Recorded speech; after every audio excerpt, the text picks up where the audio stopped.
are back after a 2-month recess or something.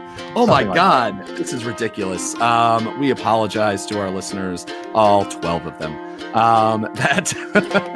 There's a great, I think I've made this joke before, but there was a great t-shirt that Phil Oakes promoters put out that said 50 Phil Oakes fans can't be wrong. And I forget if it was a ripoff of like the Rolling Stones or the Beatles or something like that had a like 5,000 or 50,000 or whatever.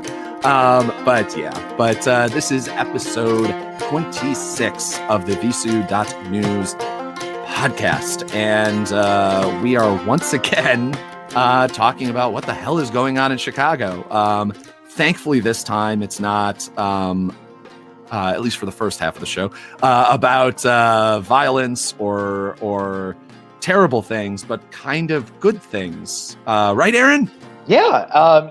Well, depending on which, side of the political divide that you sit on, depending on who you read, what the hell is going on is, oh my God, Chicago is now a haven for socialists, which, is obviously very scary to some people who, want to pay more for healthcare or,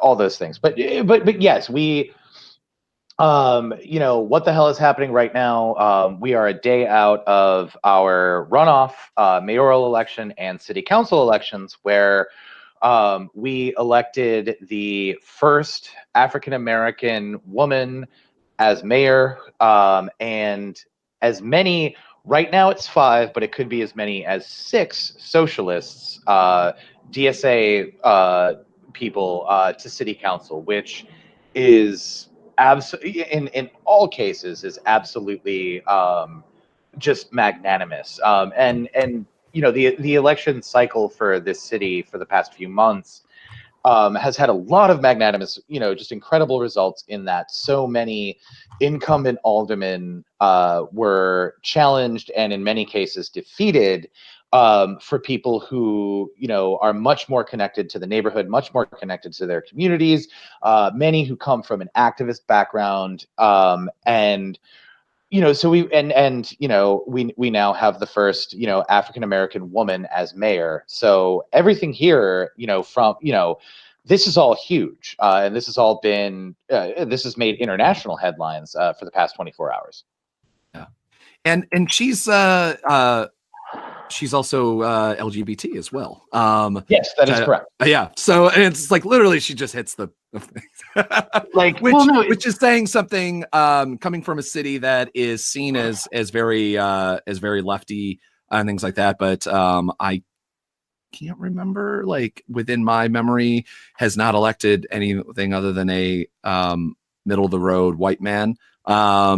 And not I could for, be, I think, well, not for years. Not for many years. Yeah. It's either been Daley or the Dailies or Rahm Emanuel. Right. I mean, we have to go back a few we have to go back a few decades. To Harold Washington and then subsequently Eugene Sawyer. Lori Lightfoot being the third African American to be mayor of the city. So I mean, even that in itself is absolutely huge. And again, too, we've had a city council here for years that just has, pretty much done the mayor's bidding. At least, and especially during Emmanuel's time, there's a huge chunk of the council that voted with him something like 90% of the time. So now we have people here who, have lived this reality, who challenged the incumbents and challenged some of these people who have been on the council for 10, 20, in some cases 50 years. Which granted, Ed Burke is still somehow won, despite being, under, despite federal indictments. But still, there is somewhat of, I think, a hopeful air here in some ways. I mean, that's not without a lot of caveats, but in general, it's a new day for, folks in Chicago, at least for city council, and without Rahm Emanuel as mayor. So how does so it's great and all that we have like or that you have 5 socialists coming in. How does Lori Lightfoot how do you think that that's going to play out though? Because a lot of times you have towns where you have cities where you have a great city council of thing, and then you have a mayor who's like no.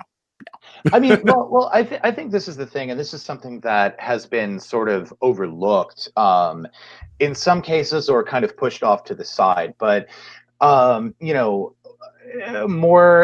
left of center folks here, and especially activists, especially people who have been organizing for years around police accountability, are more than skeptical of Lightfoot as mayor, and that's because of her history working, as the president of the police board, among other things. And so the Lightfoot win was not in any sense a victory for quite a few people, and it's simply because folks remember her history. And while she was leading the police board, that board delayed a decision for over a year about whether or not to discipline Officer Dante Servin for the murder of Rekia Boyd, who was an African American woman that was shot by Servin, who at the time, it was a completely, the prosecution of that case was completely botched and everything, but this happened under her watch. And more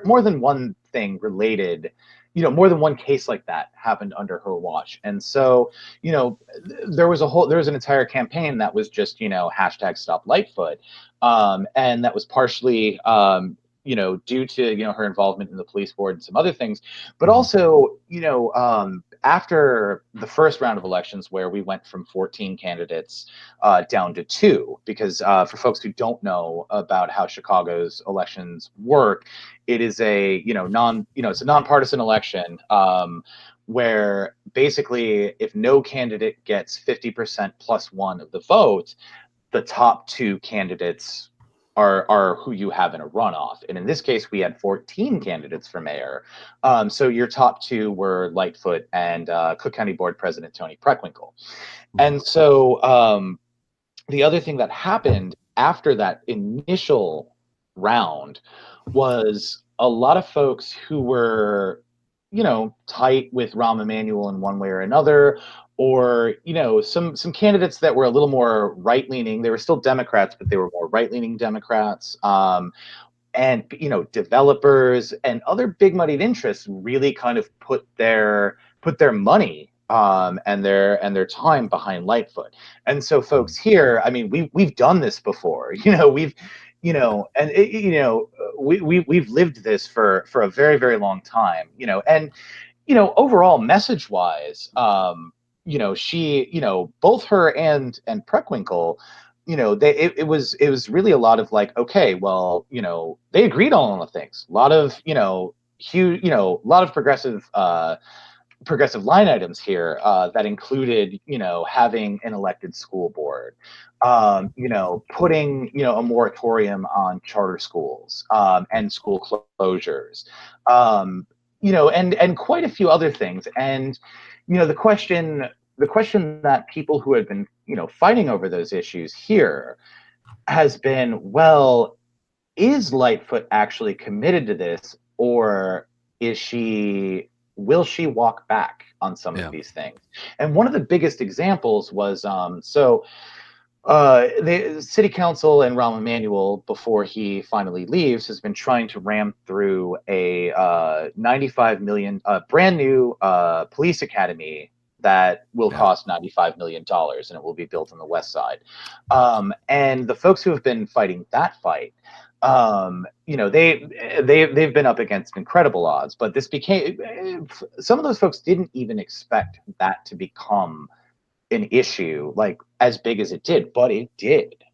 Which to me is a testament to sustained organizing and sustained activism over the course of years, and really, putting the screws to politicians and holding people accountable. But one of the things that Lightfoot had said in a forum, like, and this was after she had openly, said she was opposed to this and all of these things.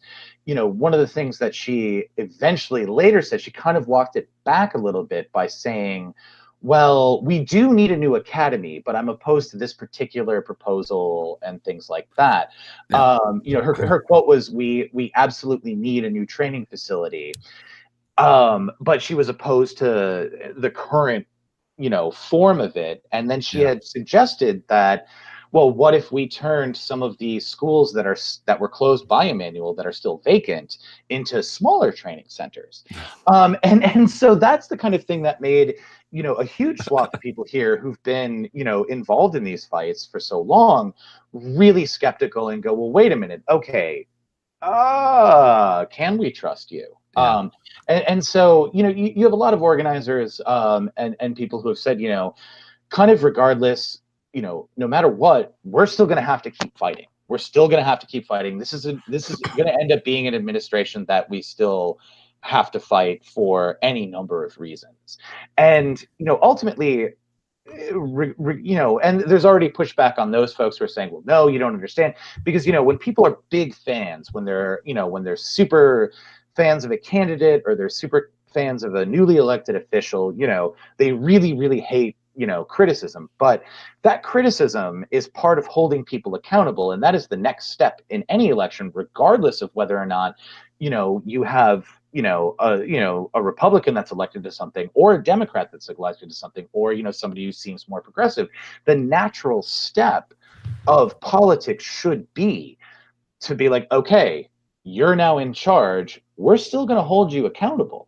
Yeah. And I think that is a promising thing. As far as folks getting together to say like, okay, we've got, we still have work to do. Like, because there is a whole sort of sense of like, you get people who are sort of like, center left, or, you're moderate, Democrats, and, you're kind of like, you're sort of standard liberals, and it's like, oh, well, we elected this fabulous person who fits, everything we wanted, so we're just gonna coast. We're all gonna go to brunch. The Obama syndrome. Yeah. Well, yeah, or like that infamous sign that you've seen in many protests, against Donald Trump, that was like, if Hillary was elected, we'd all be at brunch right now. Yeah. And the answer is that's not how this shit works, nor is it how it should work. Yeah. You have to hold everyone accountable.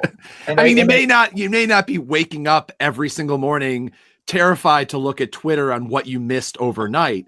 That may be the difference. Like that's Right. That's a little bit understandable. I mean, you still should be looking and worrying and that sort of thing. But like, literally the world didn't probably. Hillary Clinton, she'll burn down the world, but she'll do it at a slow pace that makes, middle class people more comfortable. Donald Trump, it's like overnight, and you're like, we're at war with North Korea, or no, he wouldn't do that sort of thing. He'll do, we're at war with Germany for some reason.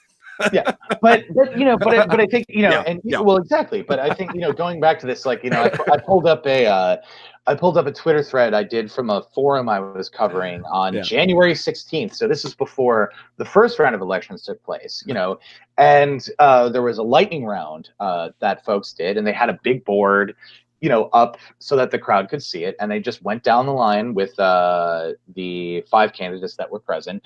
One of which was Lori Lightfoot, another of which was Tony Preckwinkle. And, these were the questions that put forward.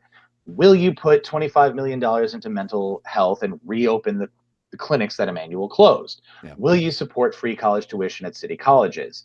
Will you end student-based budgeting at Chicago public schools? Will you abolish the gang database? Will you call for a delay on Rahm's mega TIF proposals? Will you support free transit on CTA for seniors and youth? And, do you oppose the Cop Academy? And both of those candidates answered yes to every single one of those things.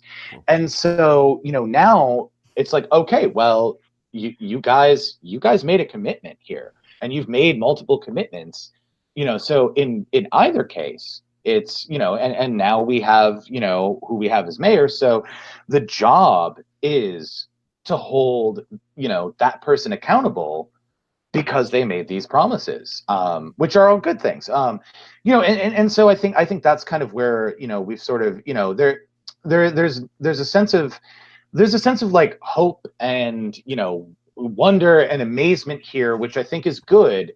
But, the question is, does that turn into complacency, or does that turn into continuing on with sustained activism and sustained accountability to say, like, well, hey, you're an elected official, we're holding you accountable, and, how are you going to respond to the people? And I think something that's so important that's related to this is the fact that, I once again, I mentioned, we have as many as 6. Right now it's 5. There's one race in one ward that is so hotly contested that it is, at one point last night when I was looking at the results, there was one vote difference. And I have never seen that here, but literally one vote difference. And it waffled back and forth. But now the candidate, Rosanna Rodriguez, who is a Democratic Socialist, is up by 68 votes. And so we're still counting mail-in ballots, but there's a good chance she could win. So if she does win and take that, one, she's defeated an incumbent, and 2, that makes the 6th socialist on city council, which, Chicago has always had a progressive caucus. I want to say there was about like half a dozen or so members of this caucus. And, they did oppose Rahm on some things, but often it became a divided caucus. You had people who they might have rhetorically opposed Rahm Emanuel's policies, but they would still vote with him anyway. So now you have this group of people who are much, they're younger, they are new to politics, or at least new to being on city council. And, they have said that they are committed to, an agenda that is much, much, more left of center, much more progressive. We're talking about things like, rent control. We're talking about things like, we're talking about, and even on a national level. And I had a conversation with Rosanna Rodriguez yesterday for an interview that I'm doing for a story I'm working on. And, she was, not only was she talking about, local things, we're talking about, lifting the ban on rent control. We're talking about abolishing the gang database. We want to make Chicago a real sanctuary city. All of these things. But then in addition, we're also talking about, supporting the sort of like growing, more leftist movement in America, with, when we're talking about the New Green Deal or free healthcare for all and all of that. And so, we have this sort of like, we had this progressive caucus here who, it was a lot of, I don't want to say it was in name only, but these are folks who still voted with Rahm and, his neoliberal agenda It's the type of, the world where we live in a world where was it Joe Biden can come out and say, was like, well, I've always been a progressive. I, was progressive on all these issues. And the entirety of the media doesn't go, wait a minute. Exactly. No. Same thing with Obama as well. I mean, Obama even little less so, because he at least talked a good progressive game, like when he was running for president, but then immediately switched because no one called him on it. Well, right. Well, I mean, a lot of protesters did, but no one in the party did. We still ended up with 2 million deportations. We ended up with a continuation of Bush's foreign policy and domestic spying policies. And so the real interesting thing here is like, what is this again, our city council has 50 members. So even when you combine these two groups together, that's still not necessarily, enough to have a majority, but it is enough to push people into a direction that they should go. And it's also enough, like there were so many candidates who maybe they won, but they eked out a win. It was a small win. And so that's the kind of thing that makes an incumbent nervous. That's the kind of thing that makes an incumbent go, well, maybe I should really start talking to people in my ward, and maybe I should really start listening to them. And well, exactly. And one of the other sort of side things that I noticed was like in statements from groups that supported this sort of slate of candidates, out here, this was a rejection. Our results in both of these races, the runoff and the initial, election was a rejection of Rahm Emanuel's legacy, which was, 8 years of austerity, 8 years of privatization, like that kind of thing. One group called United Working Families, their statement was Chicago belongs to the people. Tonight, voters rejected Emmanuel's legacy of crumbling schools, skyrocketing violence and gentrification, and crushing inequality. This is a victory for people who've been organizing against that. And the other, the CTU, the Chicago Teachers Union, sent out a release that was titled, "Our militancy is not dictated by who sits on the 5th floor of City Hall." Which, that's a message that is a strong message. And we're talking about a very large teachers union who who's always had a very long fight with Emmanuel and things like that. But we're talking, I think what we've got out of all these results is that just sort of from like a mile high kind of like aerial view of things, this has been a rejection of mainstream democratic policy. This has been a rejection of austerity politics. And yeah, we still don't have a majority here, as far as activism and people who are real further to the left and things like that. But there's something building, there's something happening here, and folks are starting to take note. And I think that because when you look at the world from through the lens of the right, which your sort of centrist Democrats really care much more about what the right is doing and what Trump is doing, and those alleged moderate Republicans that apparently exist somewhere, although I've never found one, is that there's a movement here on the left, that if y'all come over, it could be big. So the question is, how far does we're talking about the country's 3rd largest city, that now 1/10 of city council are socialists. So how does that influence national politics, especially since we're gearing up now for 2020? Are Democrats going to make the same mistake and go, well, we're going to skip out on, we're going to distance ourselves from the scary left, which just wants, basic health care for everybody and maybe some cheap education, or, and shift to the right? Or are they going to see results like this and go, there's a movement here. What if we embrace it? And I think that's the lesson folks need to learn nationally. Is that, how do you, because you have the same type of thing with, Alexandria Ocasio-Cortez.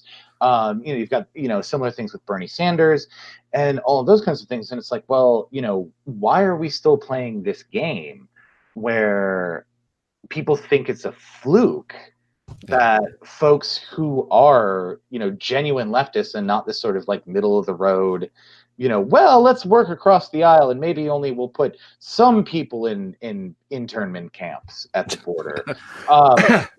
Instead of doing that, why don't we just, do this shit for real? The difference between the hashtag resistance and the actual resistance, I guess. Yeah, it'll be interesting in how long term this plays out. If the quote unquote the socialists and the Democrat, I assume Democratic Socialists, right? Not they were all sort of but because there's a deep difference between when you have California, which on a state level you have that support from the governor and on down. And a lot of cities that try to do some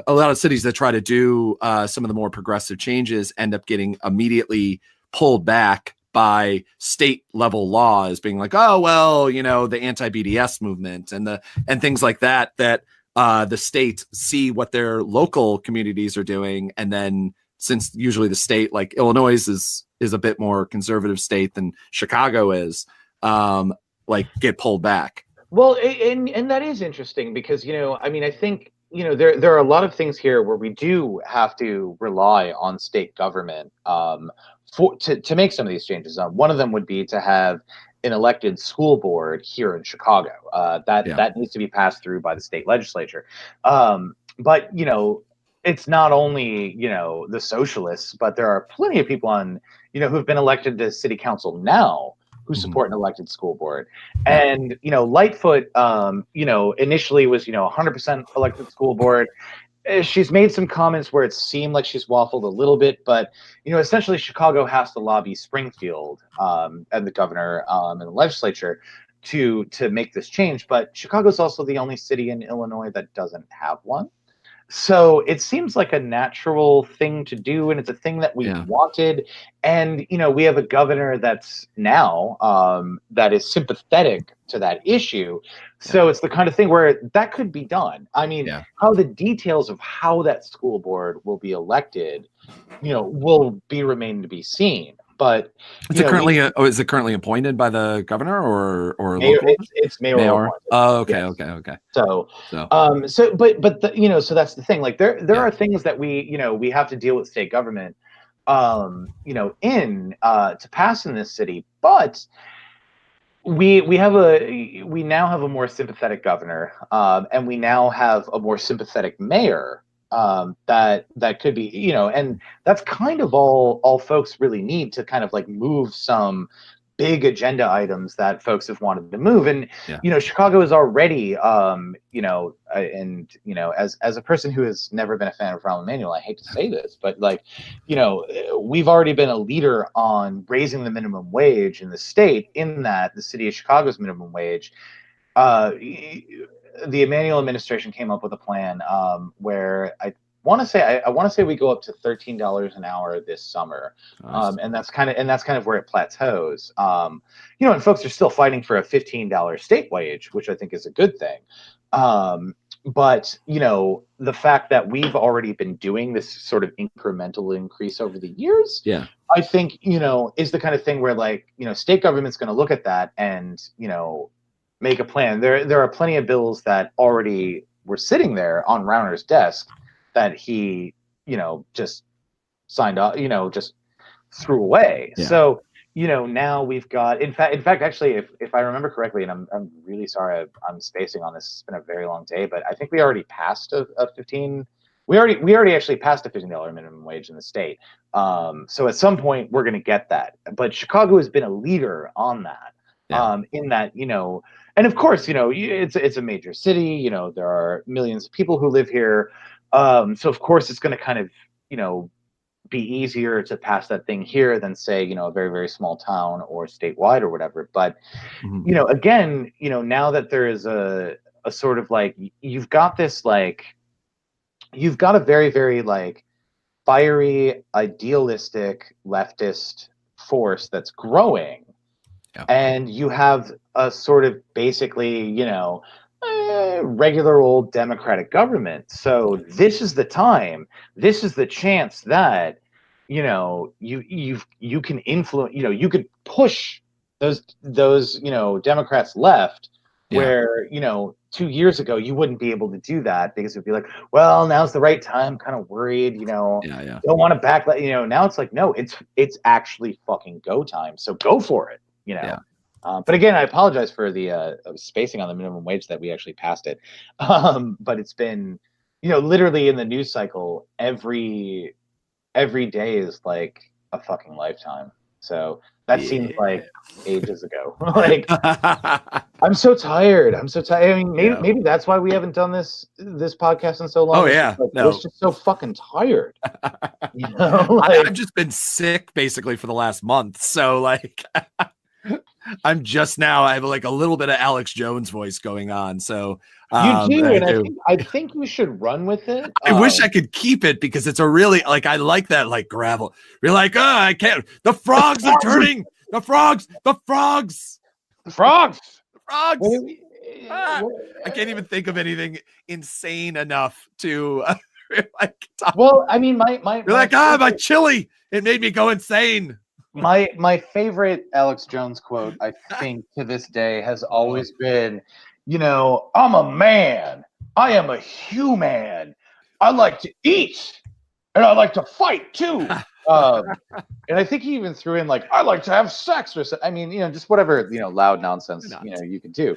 But no, I mean, I think if anything, folks on the national level have been talking about, Cortez and Bernie and, other cities where, they've elected people who are, shockingly, oh my God, they're left of Joe Biden. They're left of, whatever. What is happening? Yeah. I think this goes back to a discussion we had, after the Illinois gubernatorial election, which coincided with it was the 2018 midterms, where here in this state, by folks on the left opposing not only Trump's agenda but just sort of a general right-wing agenda, we won here. Like folks here won because of that, because they opposed Trump, because they but also because they supported a $15 minimum wage. They supported healthcare for folks. They supported basic shit. 18 midterms. In this state, folks supported a more left of center agenda. That's not even really all that radical. It's like, oh yeah, we want poor people to have healthcare. Yes, we want a higher minimum wage. We want people to have access to college. That's not crazy, but somehow in the world we live in now, that's seen as radical. Oh, yeah. But when you look at folks here won, whereas when you look at Missouri and when you look at Indiana, the folks in those places who were like, well, we better, I support Trump, I voted with Trump or whatever, they fucking lost. Yeah. And so this is the next evolution of that. I think, the Chicago elections, which is that, well, hey,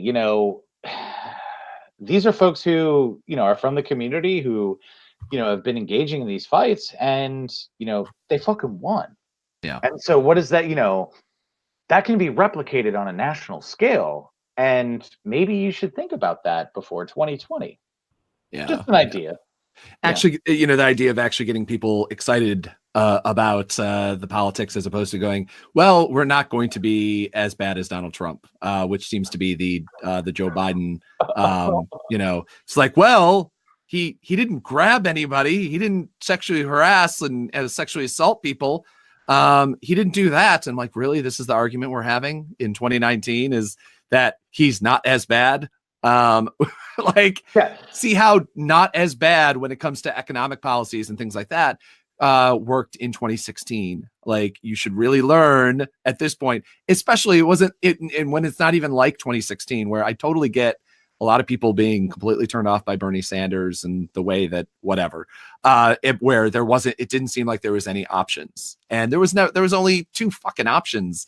It was Bernie Sanders starting like way too late because, that the voice, his message didn't get out until, Iowa was like a week away or something. And then, but now and then it was Hillary Clinton was the only other choice. But now, right now, it seems weird to me, this middle of the road, loving this idea of electing another old white dude, which I don't necessarily have a problem with electing another old white dude. It's just when you have 16 fucking candidates, none of which currently at least have like sexual harassment claims against them. Are you fucking kidding me that this is the argument we're making right already in April of 2019, a full year and a half away, a full year and 3 months away from the time that we're even going to nominate the have the Democratic National Convention, or 9 months away from when the first I think it's about 9 months away from when the first actual primary date will happen. Yeah, is amazing that we're like already shutting down this idea of like, no, this is actually when we have vetting. And like, yeah, maybe we can make the argument like back in 2016 when there was one goddamn actual candidate this early on, and we're like, oh, we can't, we're ripping everyone down. And it's like, well, maybe we should have more than one candidate. Maybe we should have 16. Maybe we should have 40 candidates. And maybe we should also have candidates in the fucking race who actually say they're running for president, unlike Joe Biden.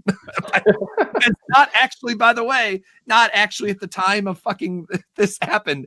And the fact that I watched an entire day's worth of MSNBC and CNN saying that his apology thing video saying that I'm sorry that women must misunderstood my kissing the back of their heads and grabbing and playing with their hair behind them during photo shoots when they're frozen and can't really react or say anything. I apologize that people took that wrong. I apologize, which fucking goddamn it, you have to apologize. You have to do an apology. Louis C.K., you have to apologize. All these other people, you have to actually apologize. You can't do the I'm sorry, people misunderstood. It's literally the fucking least you could do. You need to do more than that. But the fact that the cable news media saw that video as of course he's almost certainly announcing now any day now.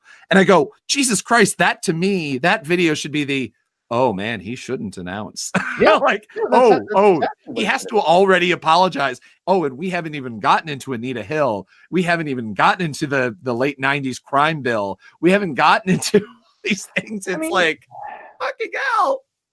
I mean, well, and that's the thing. And I think, I think this is an uphill battle. Yeah. For the party in general. But again, this is why I'm pointing to, Chicago and Illinois as the fucking way to go, which is that hey, wait, if you run people that are good and don't have these issues and that are, are willing to, and are willing to really fight for the people will actually support them. Yeah. It's shocking, I know, because I know you just want to run some dude who is going to be beholden to whatever your fucking donors are. But I mean, let's be real. That is exactly how you're going to get another 4 years of Trump. So just for once, I mean, you haven't tried anything different since what?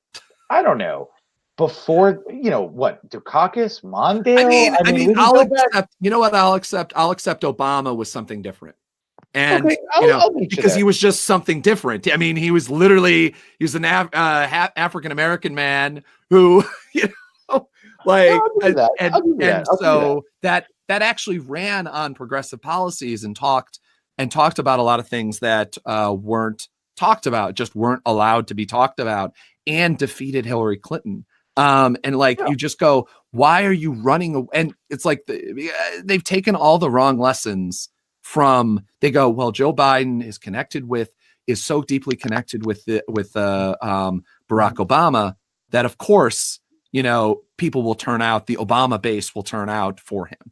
And I go, well, that didn't really work out in 2010 or 2012 for congressional and Senate races, or 2014 for congressional or Senate races, or 2016 when Hillary Clinton, who was the goddamn fucking Secretary of State for Barack Obama and ran with him as many things as he possibly could, that didn't work out. Barack Obama works for Barack Obama, and that's the way it's always been for Barack Obama. He works for him, and that's whatever.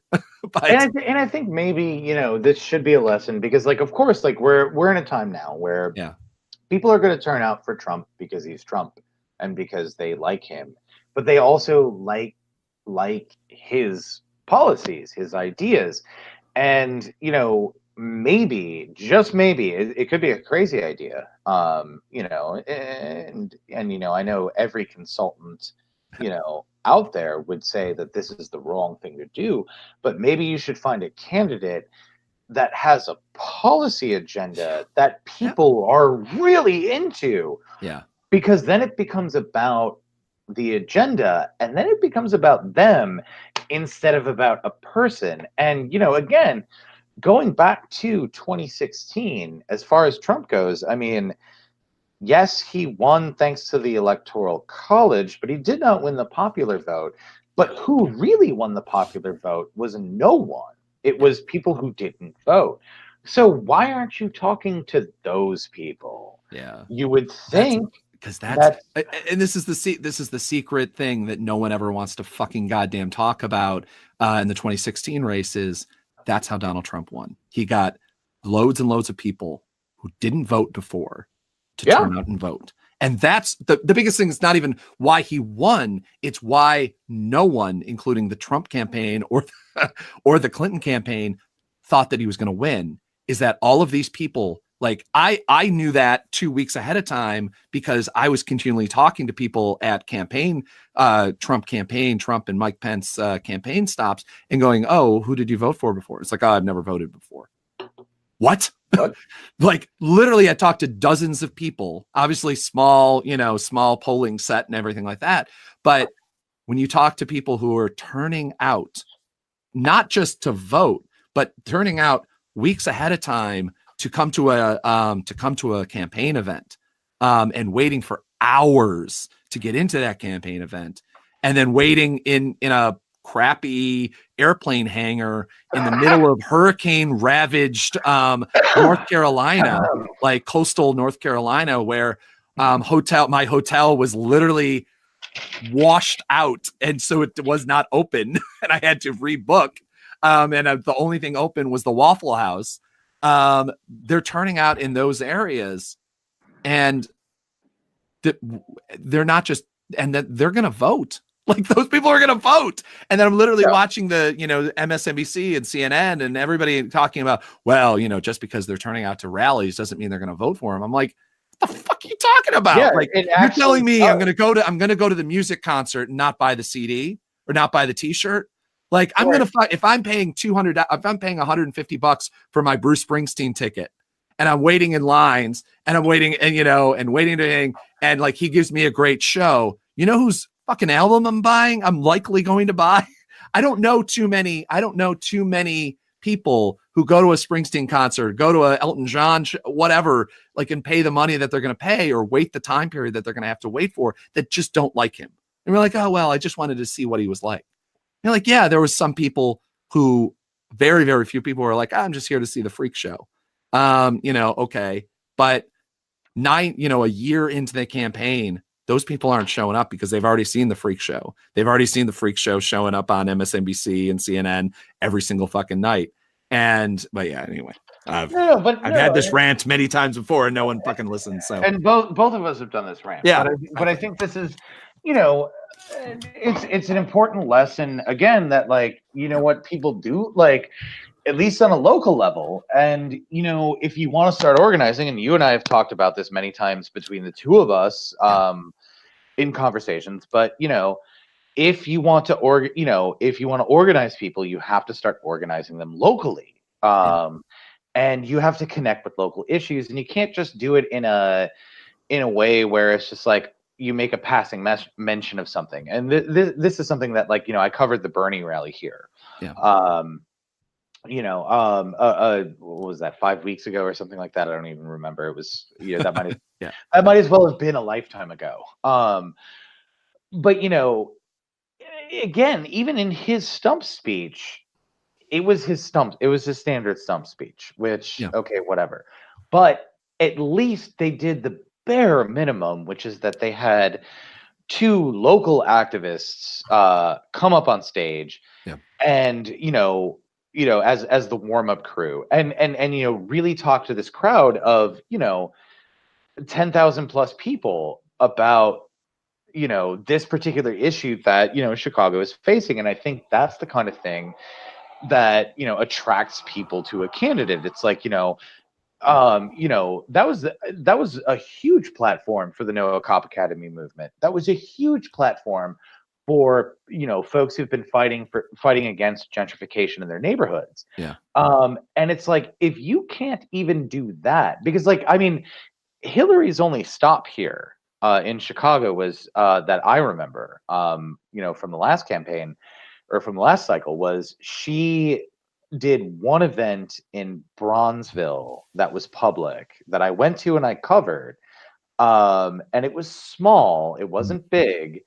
And it ended up like, and that was kind of it. Everything else was like a private fundraiser or whatever. And it's like, okay, well, you're going to skip Chicago. And, like, yeah, it's because you take your base for granted.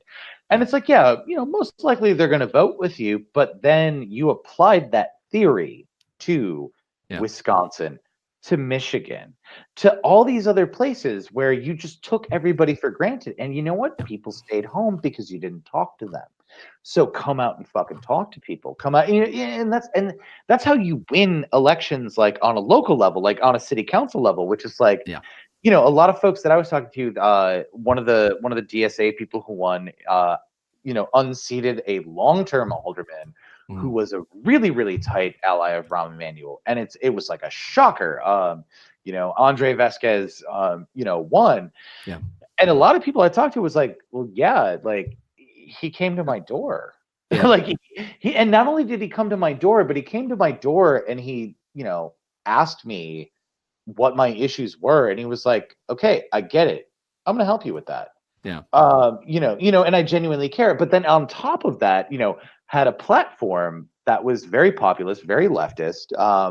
And folks resonated with that. And it's like, okay, well, you can apply that. You can apply this strategy to a national strategy. Like this can be done.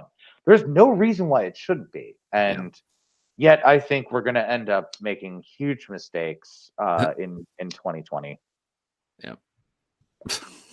I mean, I feel bad. I feel bad for being so jaded and cynical, but like we've already done this and we're already seeing where it's going. And, I would like to see something different. So surprise me, Democrats. Yeah. No, I mean, hearing Nancy Pelosi talk and like mumble words and trying desperately not to, again, to, her defense of Joe Biden, her non-defense defense of her, where it's like, well, like I just, I this is something I have this kind of rant when it comes to technology, where I just don't understand, and how boomers don't understand technology. They live through the same arc of time that we live through. Why don't they understand it? It's because they never had to, because they always had someone underneath them who would just, can you fax this for me? Oh, can you scan this for me? Oh, I don't know how do I do this into a PDF or whatever? I'll set the time on your VCR. Yeah. I mean, things like that. It's just, there's always somebody who will do it for them. And I think the thing is that we realize, like our generation, and especially younger generations, realize we'll get somebody to do that, which is why, to train us on how to do it, which is why like cooking classes are a thing, and all these millennials never, learned life skills. It's like, who the fuck didn't teach us life skills? Because, but more importantly, it's like Joe Biden lived through the same era that I lived through. I remember the Anita Hill hearings. I remember one of the reasons why I have always been sensitive throughout my entire life about how I talk about women, how I, as a man, is because I literally grew up in the fear of, not in the fear, like not personal fear, but as in the media's insane way they were dealing with sexual harassment lawsuits, and the fact that, reading books like, I don't know if you've ever read this book by Michael Crichton. It was a bestseller with Disclosure. Whatever. Everything about that sounds terrible. Honestly. It is. And it sounds awful. But all of these fear, because it was literally when a woman in power sexually harassed a man who worked below her, and it was all about this term, because it's Michael Crichton, who was he's a fucking closet right winger. I don't know if he's actually closet or not, but he is. I would just say he's a right winger. And no, I think I say closet because I don't think a lot of it doesn't come into it unless you're paying attention. But I grew up in the time period at which this discussion was being had, which politically correctness became a thing, and I was around paying attention to it, and I was like, I learned, luckily I learned the right lessons from it, not what a lot of right wingers of our generation have, which is, oh my God, political correctness is the worst thing ever. Where I learned the fact that, no, I don't like being treated like that. Maybe women shouldn't. What? Well, I mean, I think the problem is that, that's a term they invented. Yeah. And then weaponized. Oh, yeah. And, you're talking about something that's, that was engineered by, if you remember Rush Limbaugh back in the 90s, I mean, that's where all this shit fucking, really got its like steam. Was, oh, the PC liberal thugs are coming for you, and you won't be able to make a sexist joke or say something racist, and God forbid. And it's like, it's that type of, it's using, a term that's almost meaningless to define something that, makes you feel like you're the one who's oppressed because you can't, be a shitty person. And that's something like, the entire idea of, oh, PC thugs. And it's like, no, dude, like, the same people who rail about that shit are the same people who get really pissed off when anyone criticizes, anything that's, any kind of established power. It's like, well, okay, rich people own everything.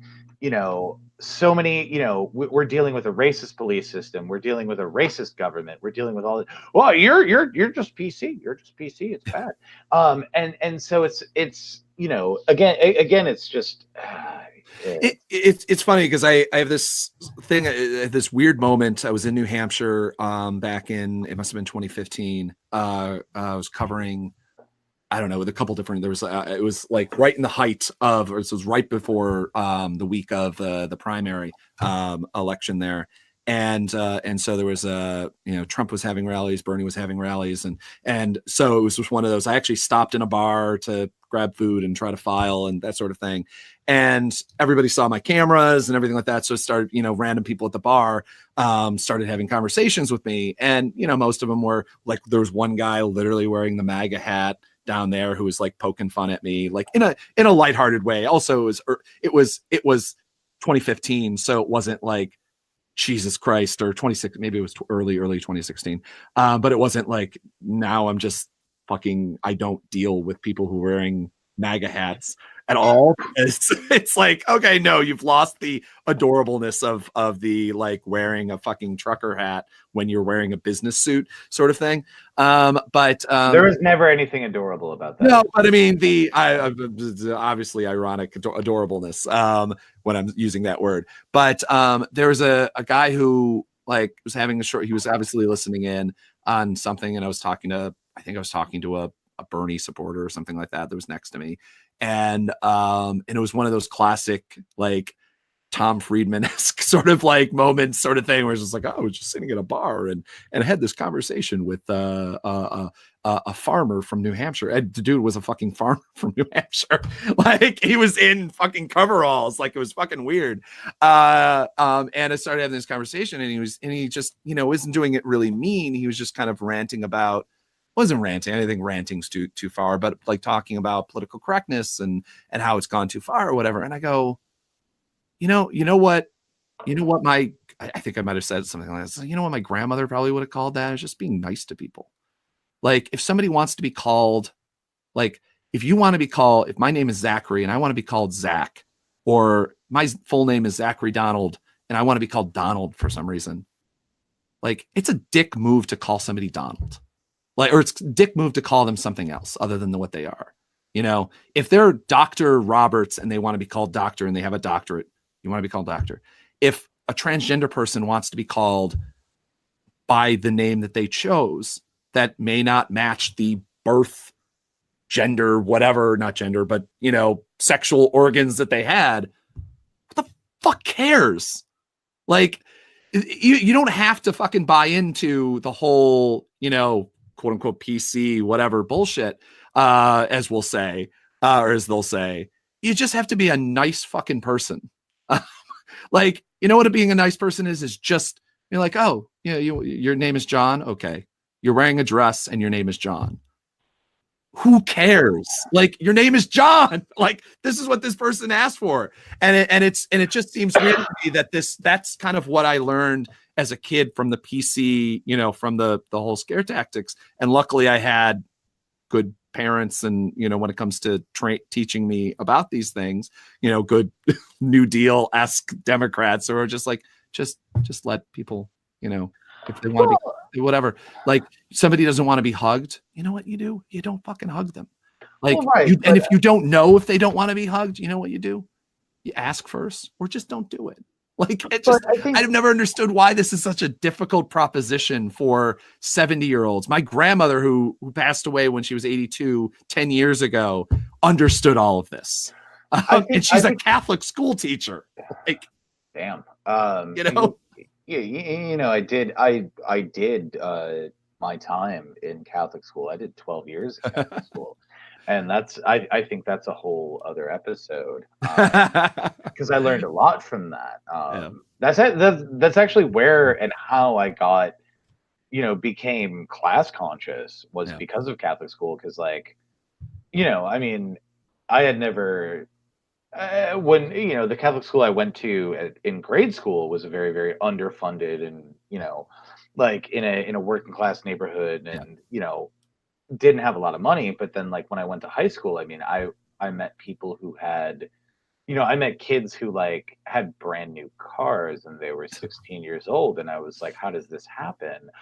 So there's that. But I have lots of fun stories to tell about that. But no, I mean, I think what it comes down to is the matter, again, it's about power, and it's about the fact that, you're, privileged usually white men, who come from money, or have money, and have access to money and power.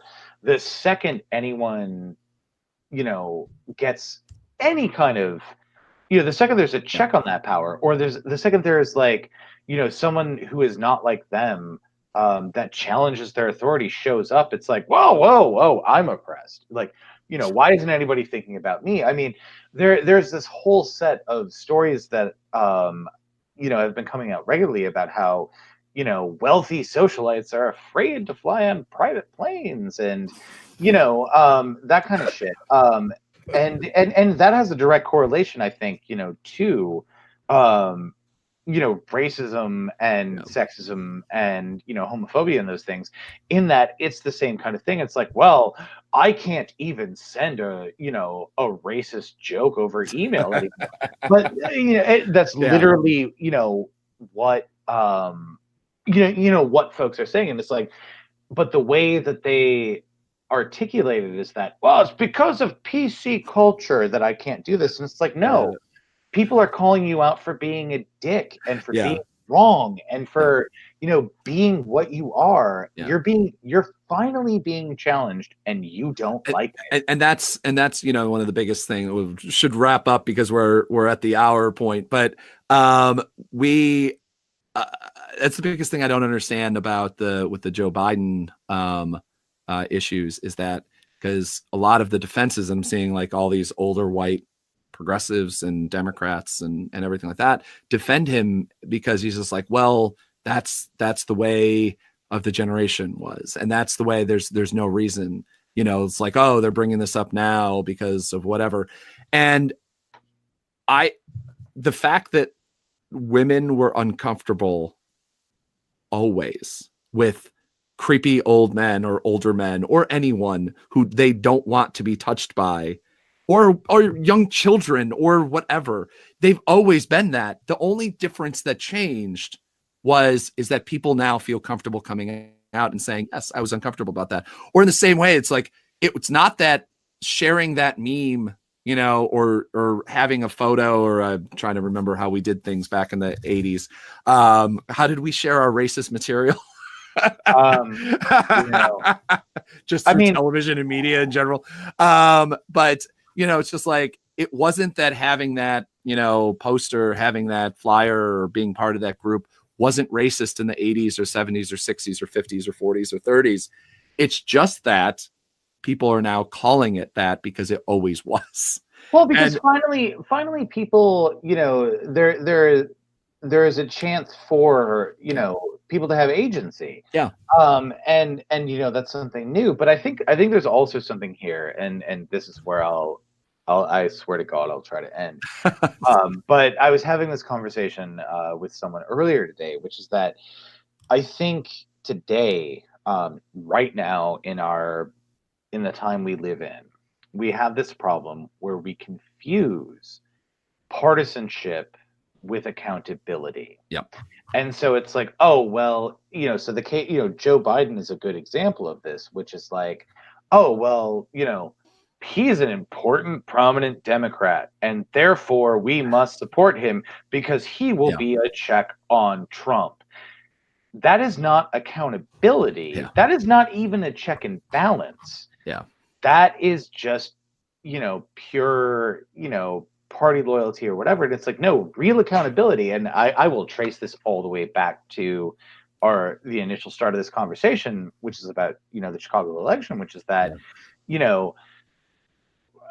accountability is saying like, okay, we've elected our first African-American woman that is, openly gay as mayor. And you know what?